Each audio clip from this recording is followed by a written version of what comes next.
is beyond you. This is the story of the rise of an idea that has come to dominate our society. It is the belief that the satisfaction of individual feelings and desires is our highest priority. Today we're going to tell you how to get whatever you want. I wanted to live a different life that wasn't available to me in the image I was born. I'm here, look at me, notice me. Previous episodes have shown how this rise of the self was fostered and promoted by business.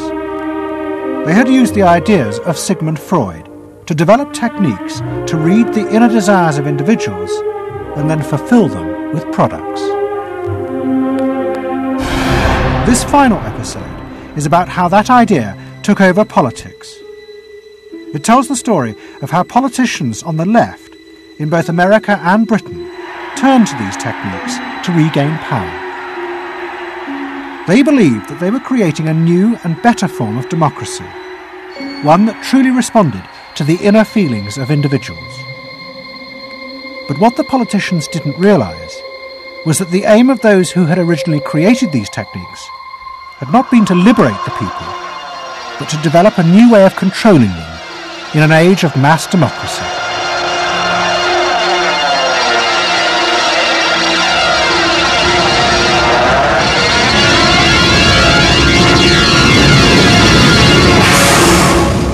The roots of the story lie way back in the America of the 1920s with one man. He was called Edward Bernays, the nephew of Sigmund Freud. Bernays had been one of the inventors of the profession of public relations, and he was fascinated by his uncle's theory that human behaviour was driven by unconscious sexual and aggressive drives. Many of Bernays' clients were large American corporations, and he was the first person to show them how they could sell many more products if they linked them through images and symbols to those unconscious desires that Freud had identified. The strategy he offered them was that people could now look at the goods that were emerging within this society and not merely view those goods as things that they needed in order to deal with some specific material want, but also as goods which would stroke and respond to deep emotional yearnings. You know, how this bar of soap or this bag of flour will make you a happier, more successful, more sexually appealing, less fearful person, somebody to be admired rather than reviled. The powerful people in that world are those people who are capable of reading the public mind and giving the public what it wants in those terms. And Bernays was at the heart of it. Bernays was the guy who was the foremost articulator of the theories which were driving this new system. By the 1980s, Bernays' ideas had come of age. A vast industry had grown up in America, devoted to reading the inner desires of consumers. At its heart was the technique of the focus group. Previous episodes have shown how the focus group was invented by psychoanalysts employed by US corporations. The aim was to allow consumers to express their inner feelings and needs, just as patients did in psychoanalysis. The information was then used to promote and design new products that would fulfill those desires. And Edward Bernays, who was now nearly 100 years old, was celebrated as the founding father of this marketing world. Hi, Doctor. Good to see you. Come on up over here. There you go. Doctor, tell me again what the doctor is. What are we dealing with here? You're the father of what public we're relations. dealing with really is the concept that people will believe me more if you call me doctor. Oh, I see. So, that's a good idea. And Bernays' ideas and techniques were also about to conquer Britain in the 1980s. Unlike America, the ruling elites in Britain had always distrusted the idea of pandering to the masses. It was epitomised by the patrician elite who ran the BBC. Even as late as the 60s, popular programmes were referred to as ground bait. Their real job was to lure the viewers into watching the more serious programmes the elite knew was good for them. And market research reflected this attitude. Individuals were observed and classified by market researchers according to their social class, from A through C2, D and E. Probably they might be C2s. Yes, I think by the way they're carrying their luggage, all yes, no taxi. No taxi, and all stuffed in the bags like that. I think the lady possibly sets her own hair, which is always an indication. Yes. The children are nicely dressed. Yes, they are. Probably a skilled worker. A skilled, yes, a skilled worker. I would think say so. Yes, I would say so. Certain apprenticeship or done some. That's qualifying. We agree then. Yes, we think C2. We think so. Yes. When people were asked their opinion about both products and politics, they were selected by social class and asked only strictly factual questions about what they thought. Leaving your own party sympathies on one side, who do you think will win this forthcoming election? Labour. And tell me which you prefer. Which party do you think you'll be voting for? This time, Liberals. You'll be voting for the Liberals. And who do you think will be second? Conservative. This one. Thank you. The idea that one might ask people what they themselves felt and desired, and then give it to them, was seen as alien to the ruling elites, which would challenge their belief that they knew what was best for the public. There's evidence in other countries, in the United States for example, where pollsters have been used before elections to interpret the mood of the public, and then you give people more what they want to have and less what they ought to have. But again, this could be alleged to be more democratic, I don't know. It's very dangerous ground, I think, though, when polls are used in that way. But then, in the economic crisis of the mid-70s, British industry was forced to begin to pay attention to the inner feelings of consumers. As the recession deepened, consumer spending fell dramatically, and the advertisers insisted that the only way for companies to survive was to make their advertising more effective. And to do this, they would have to delve into people's underlying psychological motives for purchasing. The advertising industry started to bring in Americans to run focus groups with British housewives. Everyone is a unique person, and even though you're a group of 10 today, we don't want a group opinion, and we want to know your ideas and your thoughts, no matter how crazy it might be. Please let your imagination run wild, because that's how very crazy things like instant coffee got born. Now, can we get somebody, this lady, to be a kitchen sink? And kitchen sink, how do you feel with these things that are being used to clean you up? Well, I've got to feel clean. I've got to be kept clean. So I feel that. I should hate it if I was all greasy, so I've got to be easy to clean. Okay, now the housewife, this lady, what would you use to clean your kitchen sink? A scouring powder. Of course, a cloth to apply the things on, and plenty of water. Now, how do you feel as you're doing this chore? Feel satisfied? Well satisfied when I have done it, yes. I'm doing my duty. I feel it's a job well done. The consumers were encouraged to play at being products, from household cleaners to car seat belts. The aim was not to talk rationally, but to act out and reveal their inner emotional relationship to products. Which firmly and unmistakably underlines. And then a politician emerged who also believed that people should be allowed to express themselves. Instead of being controlled by the state, the individual should become the central focus of society. Some socialists seem to believe that people should be numbers in a state computer. We believe they should be individuals. We're all unequal. No one, thank heavens, is quite like anyone else, however much the socialists may pretend otherwise. And we believe that everyone has the right to be unequal, but to us, every human being is equally important.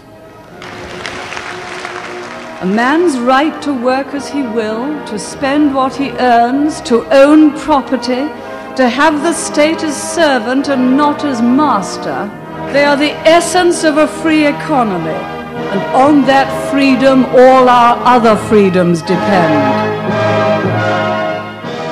Mrs. Thatcher's vision was of a society in which the wants and desires of millions of individuals would be satisfied through the free market.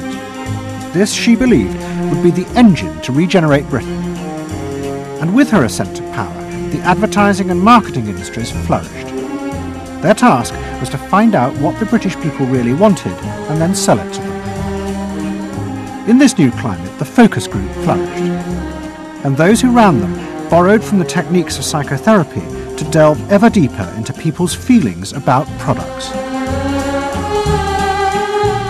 We're trying to understand how people feel about brands, how they relate to brands. That is to say, what the brand's personality is as far as consumers are concerned.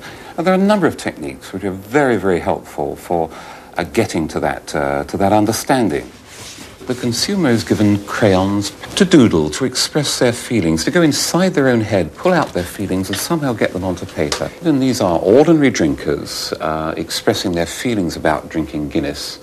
Here you see a rich, very female aspect of Guinness. So if you were describing a woman who somehow to you had that character, what sort of person is it? Paula Yates, who used to lay in bed, surrounded with magazines and chocolates like a 50s starlet.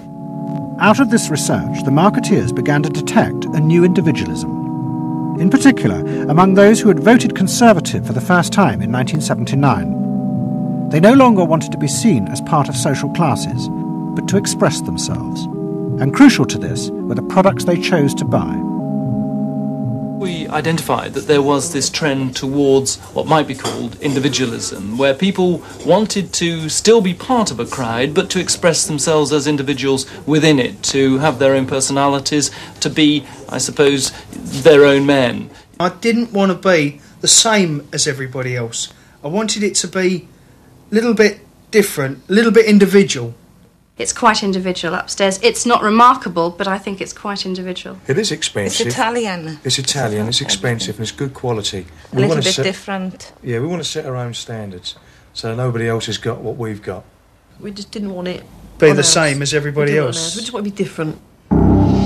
Business responded eagerly to this new individualism, and it soon became one of the main forces driving the growing consumer boom in Britain.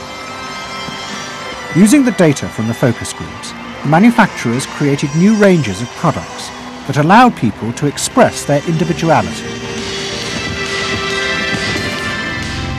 Business also recategorized people.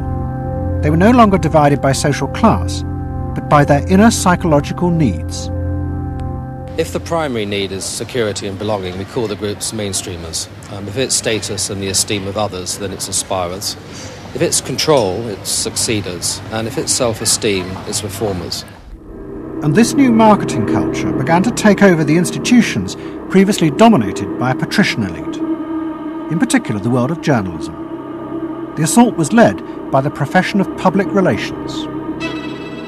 In the past, PR had been seen as seedy and corrupt, but now it became a glamorous business, promoting products and celebrities.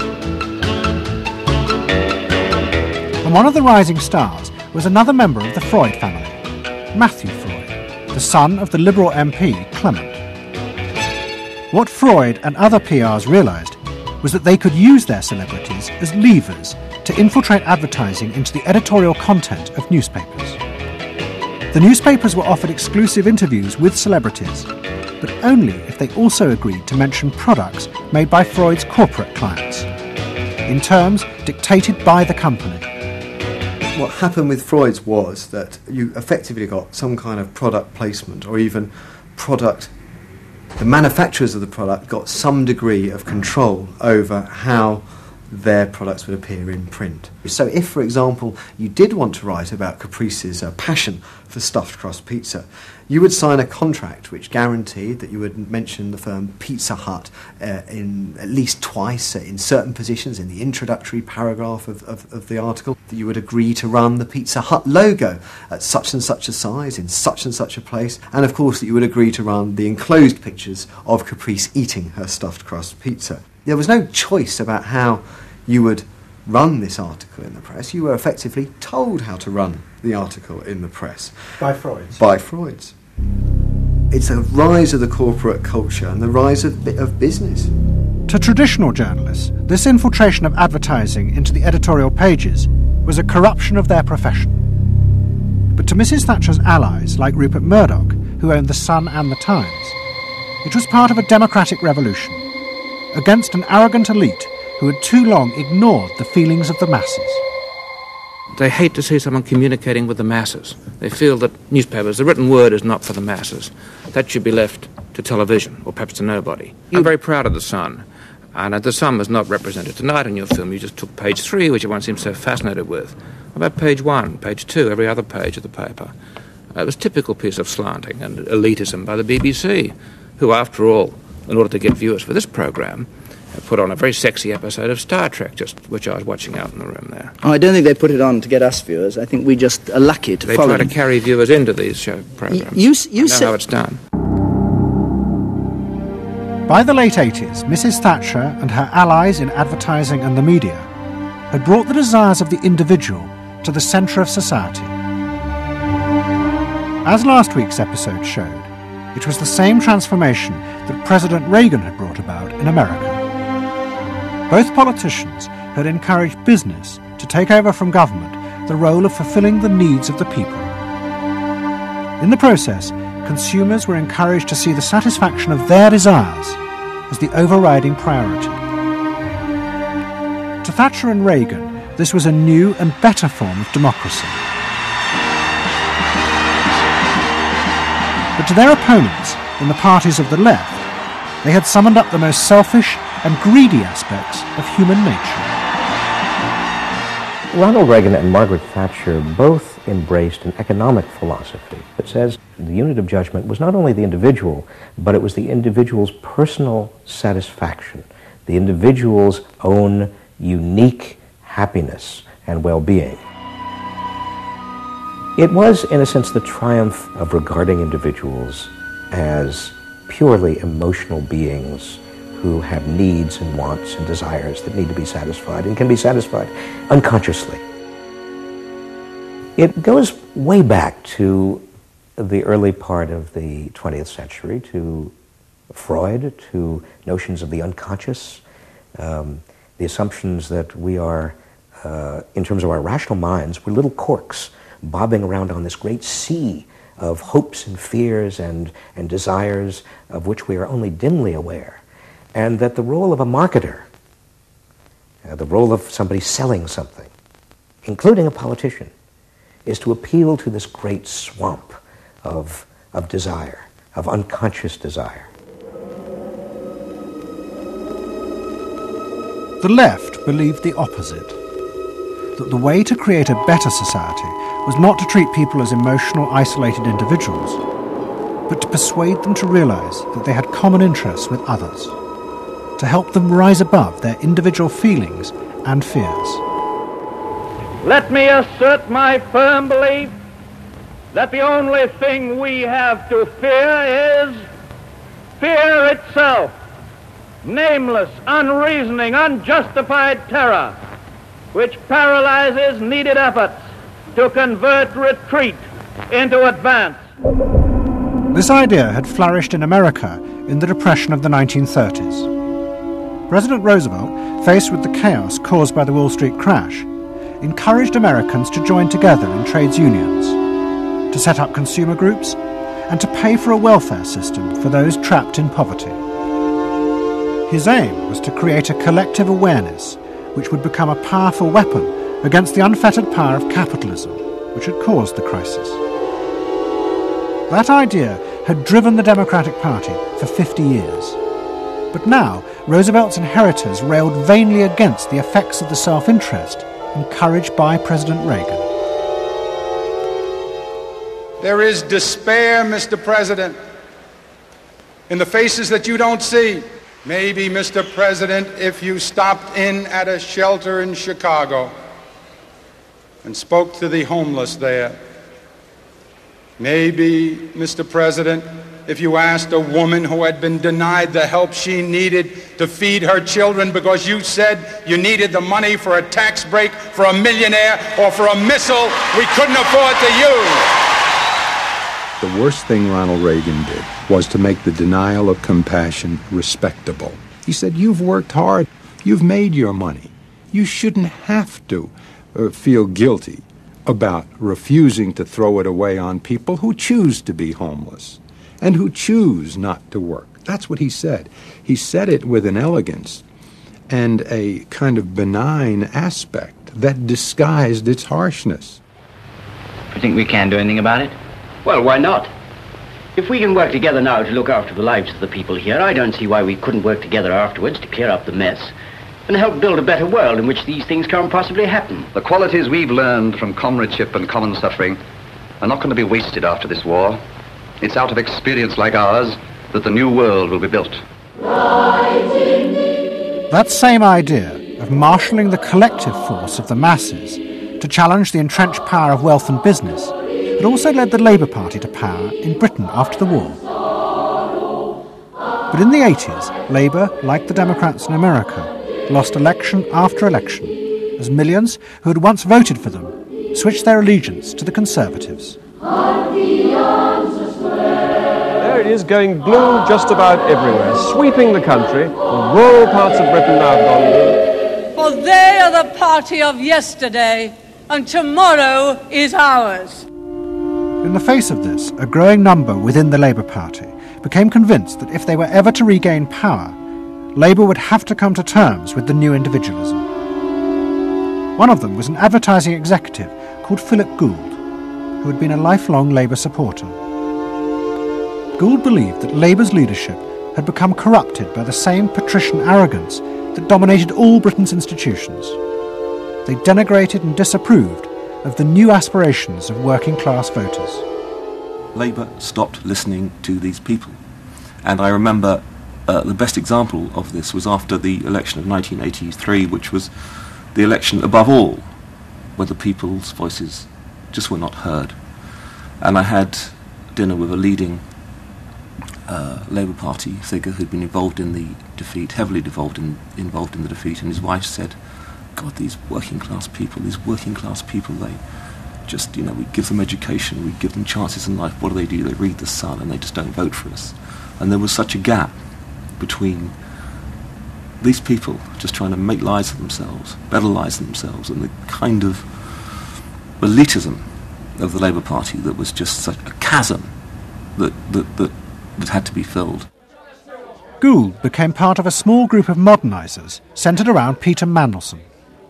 Their aim was to reconnect Labour with the lost voters. To do this, Gould turned to the technique he knew well from his work in advertising, the focus group. Gould commissioned focus groups in suburban areas across the country with small groups of voters who had switched to Mrs. Thatcher. People were encouraged not to talk rationally about policies, but to express their underlying feelings. And what Gould discovered was a fundamental shift in people's relationship to politics. They no longer saw themselves as part of any group, but as individuals who could demand things from politicians in return for paying taxes, just as business had taught them to do as consumers. And I found that the people had become consumers. People now wanted to have, politics and life on their own terms. I mean, not just in politics, but in all aspects of life too. People see themselves as they are, as autonomous, powerful individuals who are entitled to be respected, who are entitled to have the best, not just in, going to Tesco's or wherever, but the best in terms of health and in education too. All this was about getting the Labour Party to understand that people really, really, really had changed, and the Labour Party had not, and unless the Labour Party changed, it would not win. Philip Gould now set out to try and persuade the Labour Party that they would have to make concessions to what he called the new aspirational classes. But he was going to face implacable opposition. In the run-up to the 1992 election, Gould argued that the only way to win was for Labour to promise not to put up taxes. But the Shadow Chancellor, John Smith, angrily refused. Labour would stick to its fundamental policies. They would fight the election with the promise of tax increases to create a fairer society. And as the campaign began, it seemed as if Philip Gould was wrong. The traditional polls consistently showed Labour ahead, despite the Conservative campaign message, that a Labour government would put up taxes. Even the Conservatives' oldest allies in the press became convinced that by harping on about tax, the Conservatives were cutting their own throats. So the worry about the Tories must be that they're not at the moment conveying a sense of grip and being in control. And unless they can do better than that, I think they're going to lose. The other thing is that they still say that they are going to go on and on with this one single message of tax. And I think, part of the difficulty this morning was that you had a whole lot of people who've been going to the same press conference for 7 days, had virtually the same message thrust at them, and are kind of getting bored and restless and hitting back on it. I think the media sense a big story coming in the Tories being defeated. And the Labour Party too was convinced it would win and finally return to power. It's now time to meet the men and women who will form the next government. Labour Chancellor of the Exchequer, John Smith. And now, it is time for the next Prime Minister, Neil Kinnock. Those running Labour's campaign believed that by modern presentation they would attract back the voters, yet keep the old policies. But Philip Gould was convinced that Labour were going to lose. Through his focus groups, he knew that the very people who were telling the traditional pollsters they would vote Labour were in reality preparing to vote Conservative out of self-interest. But they were too embarrassed to admit it. And John Major also knew this, because his focus groups were telling him the same thing. What do you make of the poll which puts Labour 5 points ahead? Sir, just one to the Daily Mail, sir. Feel out in the streets that matters. It's feeling good on the streets, is it? It is feeling good on the streets, yes. It has been feeling surprisingly good on the streets for some time. Quite surprisingly, quite out of line with opinion polls. Don't ask me to explain it, but it feels all right. Sir? Anyway, come on. No, lads, you must sit down. We're waiting to go. John Major's victory in 1992 was a disaster for the Labour Party. The small group of reformers centred around Peter Mandelson and Philip Gould were convinced that the only way for the party to survive was to change its basic policies. But their ideas were rejected by John Smith, who had now become leader.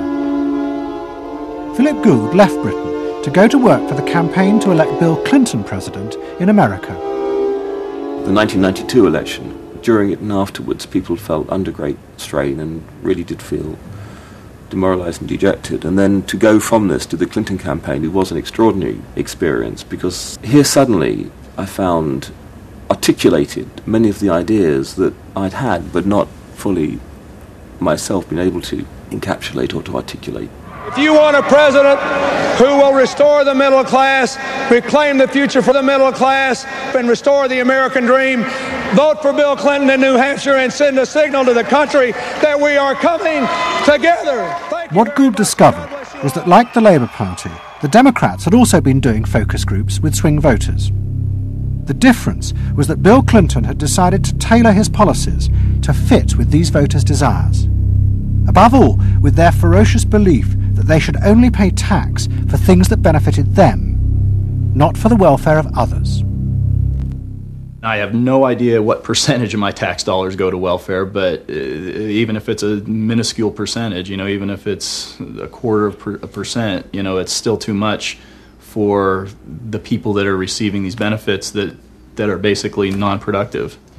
The Clinton team decided that to win they had to promise tax cuts for these suburban voters. And they also used the focus groups throughout the campaign to check every appearance, speech and policy with them for their approval. What Clinton called the forgotten middle class became central figures in a new type of reactive politics.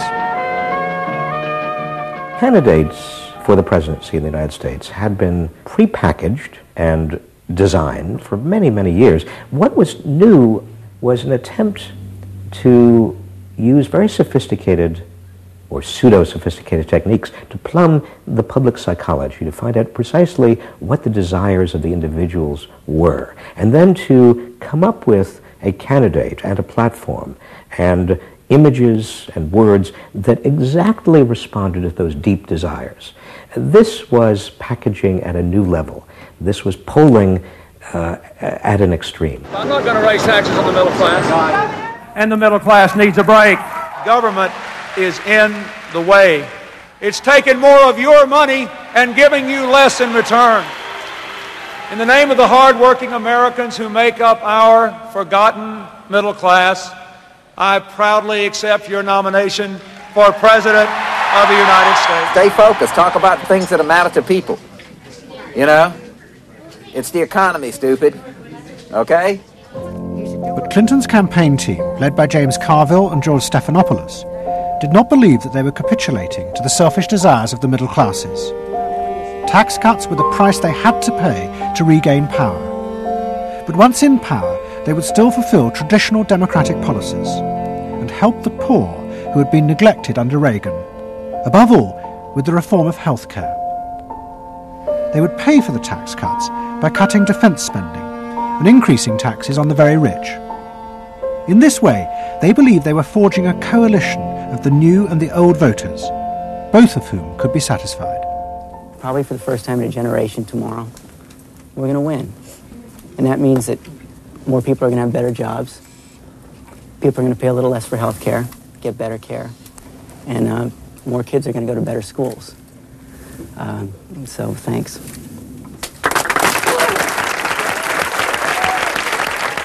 But the Democrats' optimism was to be short-lived. In November 1992, Clinton was triumphantly elected president. But within weeks, his administration discovered that the budget deficit was far greater than they had anticipated. At a meeting in the White House in January 1993, the head of the Federal Reserve told them that the deficit was nearly $300 billion. There was no way they could borrow any more without panicking the markets and causing a crisis. The only way to pay for the proposed tax cuts would be to cut government spending, not just on defence, but on welfare. Clinton was faced with a choice between the old politics and the new, and he chose the old. The tax cuts were dropped, and he tried to inspire the country with the old democratic ideal of government spending to help the poor and disadvantaged. Tonight I want to talk with you about what government can do, because I believe government must do more. To put people to work now, to create 500,000 jobs, jobs to rebuild our highways and airports, to renovate housing, to bring new life to rural communities and spread hope and opportunity among our nation's youth. Healthcare reform sounds like a great idea to me. Well, I know, but some of these details sure scare the heck out of me. Like what? Well, like for... At the start of the Clinton administration, many of us, including, I believe, President Clinton himself, reverted back to an older tradition, tried to lift the public, to talk about genuine ideals beyond the individual. And that reform agenda being not only universal health care and child care and dealing with the widening inequalities in our society and homelessness, many things that many citizens, just particularly middle-income citizens, didn't want to deal with. But the suburban voters who had been promised tax cuts were not inspired by Bill Clinton's vision. They felt betrayed and wanted revenge. Their opportunity came in 1994 with the congressional elections. The Republicans, led by Newt Gingrich, promised huge tax cuts and to dismantle the welfare system. The voters who had defected to Clinton switched sides yet again, and the Republicans won both houses of Congress in a landslide. Well, I think it's a tremendous vote in favor of smaller government, lower taxes, and in a sense, a renewal of the Thatcher-Reagan tradition. And I think in that sense, it's pretty decisive. It means that the welfare state is going to be less hospitable for people who are not willing to take responsibility for their own situation. No question about it. I think today is the beginning of the end of the welfare state. For Clinton, it was a disaster. Faced with a hostile Congress, there was no way for him to get his reforms through. His personal popularity plummeted, and it seemed certain he would not be re-elected in 2 years' time.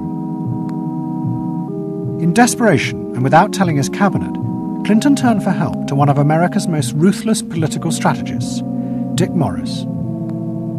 What did he want you to do? Save his butt. Clinton was in serious trouble. He had lost the '94 election. He had lost control of Congress, and he hired me to come back and help save him. So he was basically asking me to perform roughly the same role as a life preserver would if you're drowning. What Morris told Clinton was that to win re-election, he would have to transform the very nature of politics.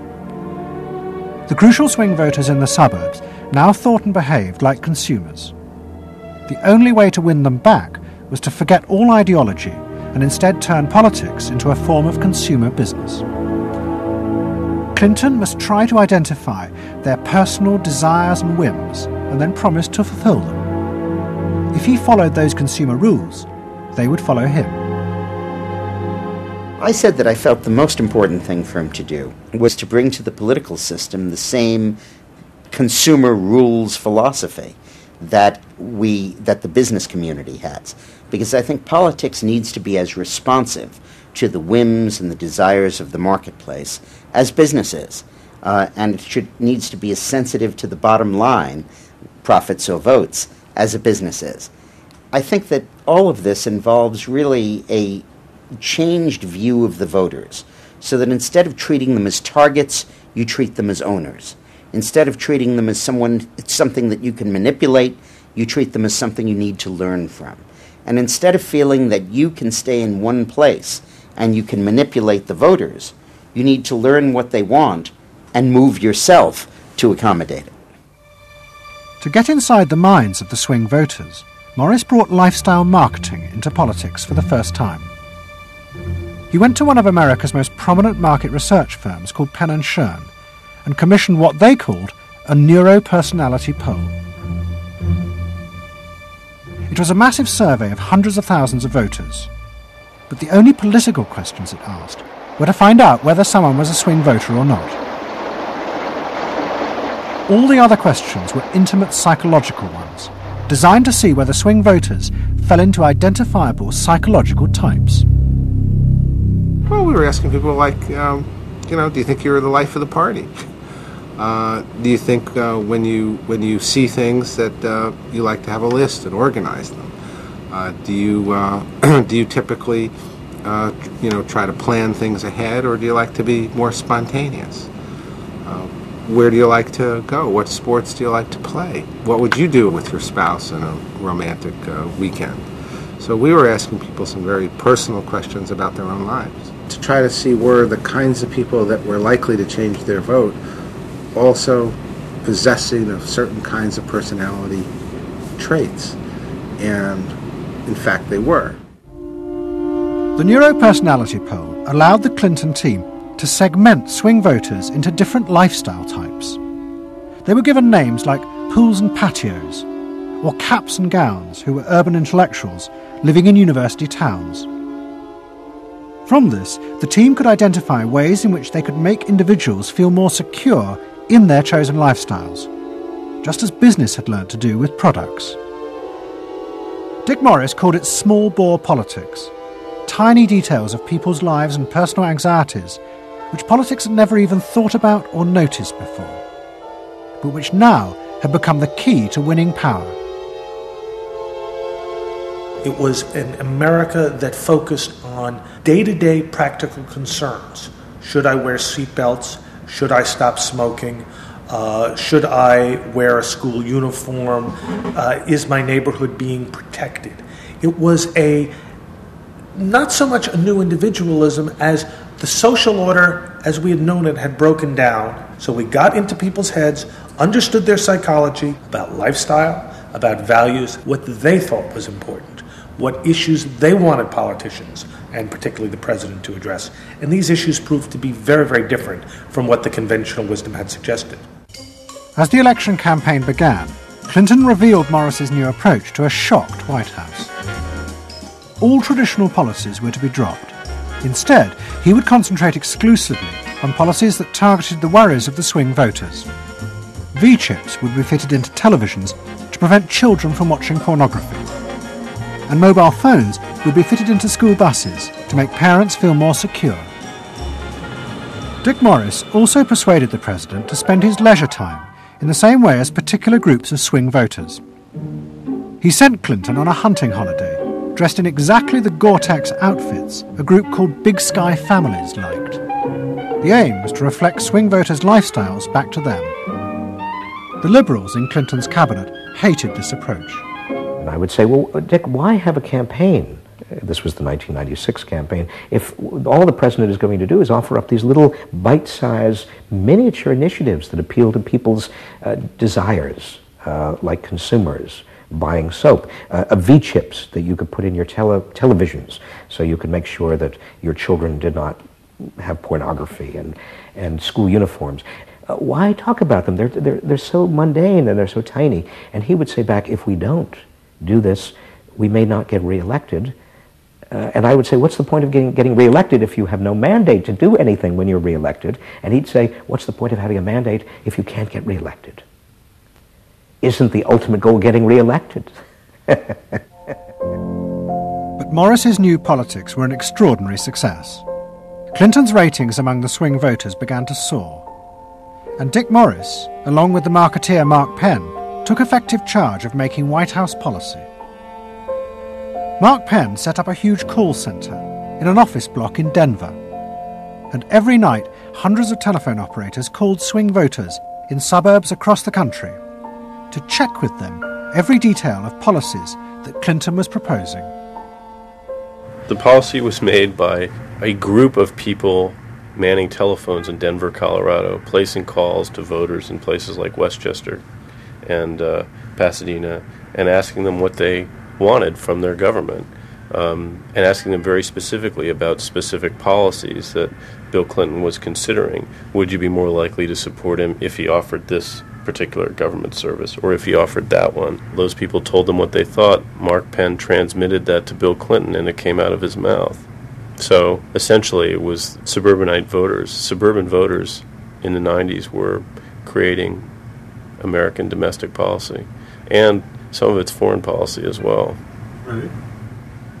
Yeah, Mark Penn was polling on questions like whether we should bomb in Bosnia, things like that. Morris also insisted that Clinton make a symbolic sacrifice of the old politics to convince the swing voters to trust him. In August 1996, Clinton signed a bill which ended the system of guaranteed help for the poor and unemployed. Welfare would be cut back after 2 years in order to force people into work.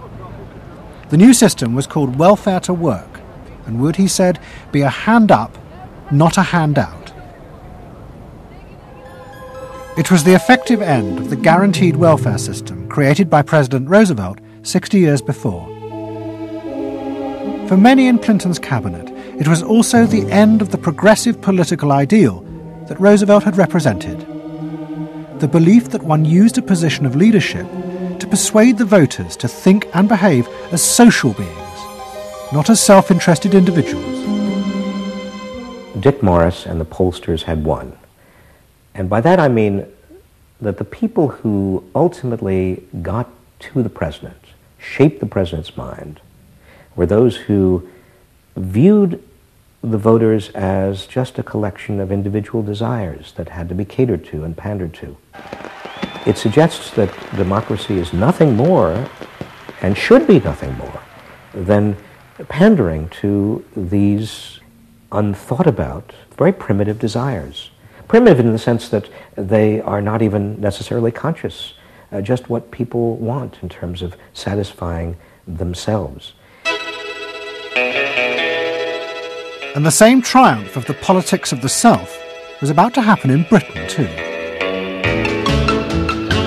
In 1994, Tony Blair had become the leader of the Labour Party, and the reforming group centred around Peter Mandelson became all-powerful. Almost every night, Philip Gould ran focus groups with swing voters in the suburbs. But this time he was listened to, and the desires and the fears of the new aspirational classes became the central force shaping Labour Party policies. In that period, I was talking to people who used to vote Conservative and were considering voting Labour, and they wanted understood that they are financially pressed and that there are limits to the extent to which taxation can be improved. They think that crime is an issue that matters to them and should be respected. They they want welfare to go to people who deserve welfare, not to people who do not. This was seen of by many in the Labour Party as selfish. I never saw that it was selfish. I believe that a dad or a mum doing their best for their family isn't selfish. They're just doing their best for their family, and that's what people do. A crackdown on those who make life hell in their local neighbourhoods through noise or disturbance. Law and order is a Labour issue today. Philosophy of campaigning is, let's concentrate on swing voters, let's focus group them to find out what they want and what will appeal to them, and let's just relentlessly push those themes in the election. Something is happening to you. After promising to put money in your pocket, the Conservatives are quietly taking it away. Philip Gould was crucial because he gave the raw material, if you like, for these politicians to do this kind of politics. In that when he came up with stuff, they'd follow it, pretty much without exception. Blair himself would pore over these sort of 12-page memos and say, well, this is what we must do. We want people to earn more, to consume the good things of life. We want people to pay lower taxes. Gordon Brown says the Labour government would hold the main tax rates unchanged. The Labour government will not increase the basic rate of tax. I want to make it clear that I will not increase tax. In fact, the Labour Party does stand for Middle England. Those that aspire to do better, to get on in life, and be ambitious for themselves and their families will do better with Labour. Groups of 8 people drinking wine and nibbling, Cheerios, what they thought determined effectively everything that the Labour Party did. And although those running the campaign liked to portray the new approach as their invention, it was in fact copied from the Americans, even down to the phrases that the American marketeers had tested on their swing voters. Peter Mandelson and his team were in the United States watching what we did and copied almost verbatim our approach in their 1997 campaign. The benefit system should be about giving people a hand up, not just a handout. Mandelson's not a fool if he's anything. He saw something that worked, so why not do it? And I can remember reading their manifesto and saying to myself, they just took it lock, stock, and barrel. On one hand you're proud, and on another hand, you're bitch. And as in America, Labour was forced to drop policies that would not directly benefit the swing voters, even if it meant sacrificing its fundamental principles. The commitment to public control of industry, which was enshrined as Clause 4 of the party constitution, was dropped. The aim of Clause 4 had been to use the collective power of the people to challenge the unfettered greed of business. But now, Tony Blair was faced with crucial voters who no longer saw themselves as exploited by the free market. They saw themselves as individual consumers who were fulfilled and given identity by what business delivered them. The new Clause 4 promised not to control the free market, but to let it flourish. Business is more powerful than government. It is quicker, it is more creative. Business is the lifeblood of the country. From this come all the benefits that society needs. Employment, investment. I think, frankly, there is only one party getting business right, and that's New Labour. What New Labour did, it suits people who exert power in society not through the political system, or not through the democratic political system. So it suits big business, and it suits entrenched interest, and it suits the status quo. Those 3 things, of course, just off the top of my head, being the things that the Labour Party is supposed to be, a counterforce to. What that means is big business get to carry on exerting their power behind the scenes, getting their way, because there's no countervailing pressure. Countervailing pressure isn't going to come from, 8 people sipping wine in Kettering. Here he goes, turning an awful lot of other blue seats red as well.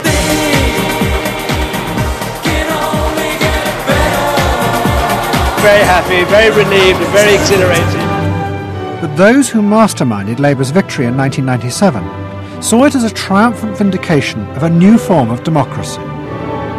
By understanding and fulfilling people's inner desires through the focus group, they were giving power to individuals not treating them as faceless groups who were told by politicians what was good for them. I don't see the focus group as some marketing tool. I see the focus group as a way of hearing what the people have to say. And I see the focus group as a way to a new form of politics. What the people give, the people can take away. We are the servants, they are the masters now. 1997 was, I think, fundamentally important in that. Because I think it is the end of the elitist politics that's dominated Britain for so much of the last 100 years.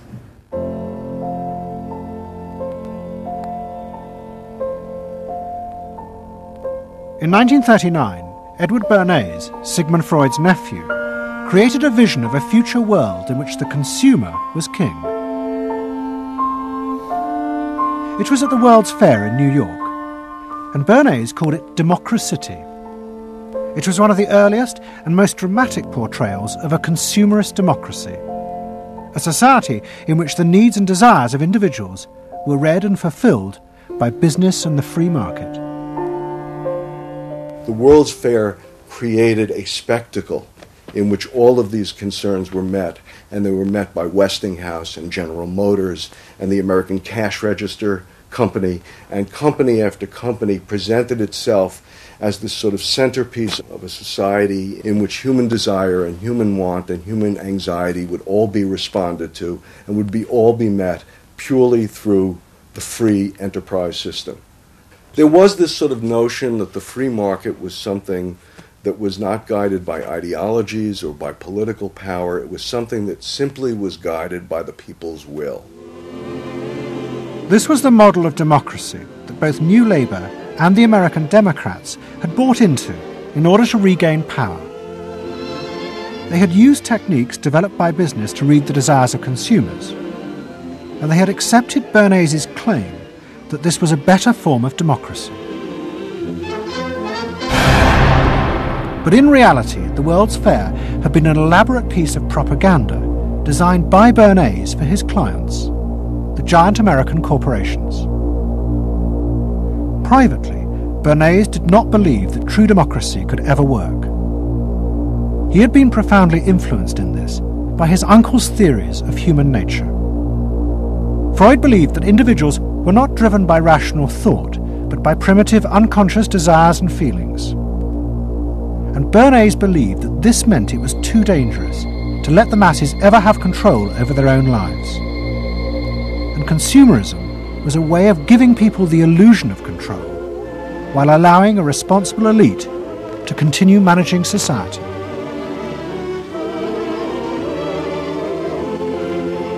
It's not that the people are in charge, but that the people's desires are in charge. The people are not in charge. The people exercise no decision-making power within this environment. So democracy is reduced from something which assumes an active citizenry to something which now increasingly is predicated on the idea of the public as passive consumers, the public as people who essentially what you're delivering them are doggy treats. The problem for New Labour was that it believed the propaganda. They took at face value the idea promoted by business that the systems invented to read the consumer's mind could form the basis for a new type of democracy. Once in power, New Labour tried to govern through a system that Philip Gould called continuous democracy. But what worked for business in designing products led the Labour government into a bewildering maze of contradictory whims and desires. For much of Labour's first term, the focus groups said that the railways were not a high priority, and Labour's policies faithfully reflected this. But now, those same groups are blaming the government for not having invested more money sooner in the railways. The point about focus group politics is that there isn't one because people are contradictory and irrational, and so you have a problem in terms of deciding what you're going to do if all you do is actually listen to a mass of individual opinions that are forever fluctuating and don't really have any coherence, and crucially are not set in context. So that's why people can say, you know, I want lower taxes and better public services.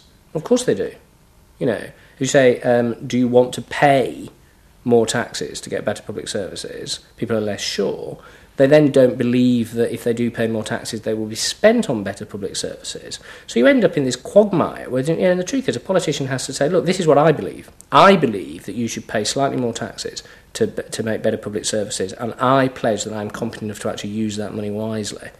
Do you want that? Vote for me, yes or no. And that's what Blair has failed to do. Tony Blair turns around and sort of tries to feed back to them what they already believe, and given what they believe is sort of a load of individual, incoherent, contradictory nonsense, that's all he has to offer. And then he wonders why people don't get him. You know, the answer they don't get him is because they're looking for someone to do something that they can't do themselves, which is actually come up with a coherent political opinion that they might have faith in. New Labour are faced with a dilemma. The system of consumer democracy that they have embraced has trapped them into a series of short-term and often contradictory policies. There are now growing demands that they fulfil a grander vision, that they use the power of government to deal with the problems of growing inequality and the decaying social fabric of the country. But to do this, they will have to appeal to the electorate to think outside their own self-interest. And this would mean challenging the now dominant Freudian view of human beings as selfish, instinct-driven individuals, which is a concept of human beings that has been fostered and encouraged by business because it produces ideal consumers. Although we feel we are free, in reality, we, like the politicians, have become the slaves of our own desires. We have forgotten that we can be more than that, that there are other sides to human nature. Fundamentally, here we have two different views of human nature and of democracy. You have the view that people are irrational, that they are bundles of unconscious emotion. That comes directly out of Freud. And businesses are very able to respond to that. That's what they have honed their skills doing. That's what marketing is really all about. What are the symbols, the music, the images, the words that will appeal to these unconscious feelings? Politics must be more than that. Politics and leadership are about engaging the public in a rational discussion and deliberation about what is best, and treating people with respect in terms of their rational abilities to debate what is best. If it's not that, if it is Freudian, if it is basically a matter of appealing to the same basic unconscious feelings that business appeals to, then why not let business do it? Business can do it better. Business knows how to do it. Business, after all, is in the business of responding to those feelings.